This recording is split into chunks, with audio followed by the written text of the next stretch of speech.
আসসালামু আলাইকুম গাইজ, সকলেই কেমন আছেন? আশা করি সকলেই ভালো আছেন। তো আমি ভালো নাই, কারণ হচ্ছে বেশ কিছুদিন ধরেই দেখতেছি যে কিছু কিছু কাস্টমার আছে যারা আর কি মাল অর্ডার করব হুদাই, কোনো অ্যাডভান্সও দিব না। ওরা কি করব, হাত পাও ধরবো, ধইরা মাল নিব, নিয়ে এই যে মালগুলো রিটার্ন দিব, মানে এগুলো কোনো প্রশ্নতেই আসে না। এগুলো আমাদের হয়রানি করা হয়।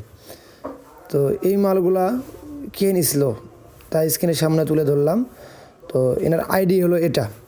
এনার বাড়ি হচ্ছে রংপুরে এনার বাড়ি, এবং এনার ছবিও স্ক্রিনে দেওয়া হইল। এটা হচ্ছে এনার ছবি। তো এই লোক এই কাজটা আমার সঙ্গে কেন করলো? এর আগেও লেনদেন করছে, মাল নিছে, ভালো কথা। তো এই মালটাতে মাল যেরকম বলছি সেরকম দিছি, লেবার দিয়ে প্যাকেজিং করেছি, অনেক কষ্ট করে মাল কুরিয়ারে দিয়ে আইছি, গাড়ি ভাড়া দিয়া। মালের না 800 টাকা খরচ। তো এই 800 টাকা পর্যন্ত উনি দিল না।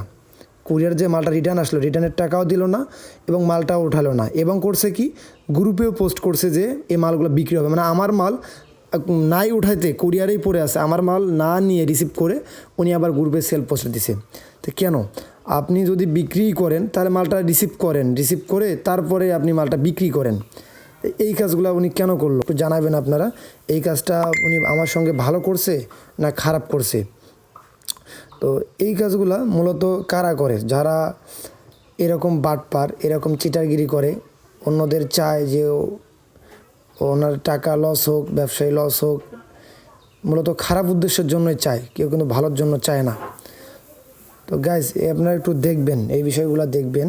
এবং এই জগতে, এই সাউন্ড সিস্টেমের জগতে আমার ভাই ও ব্রাদার যারা রয়েছেন, তারা আমার সঙ্গে যারা লেনদেন করছেন অবগত, তারা জানেন আমি কীরকম। কেউ যদি আমার সঙ্গে লেনদেন করেন অবশ্যই আমাকে অ্যাডভান্স দিতেই হবে, কম বেশি অ্যাডভান্স দিতে হবে। অ্যাডভান্স ছাড়া আর মাল দেওয়া আমার পক্ষে সম্ভব না, এই কারণের জন্য আর কি। তো এর মধ্যে আমার ভুল বাদবি হইলে সকলেই ক্ষমার দৃষ্টিতে দেখবেন এবং সকলেই ভালো থাকবেন, আমার জন্য দোয়া রাখবেন। ভুল বাদবি হইলে সকলেই ক্ষমা করে দিবেন।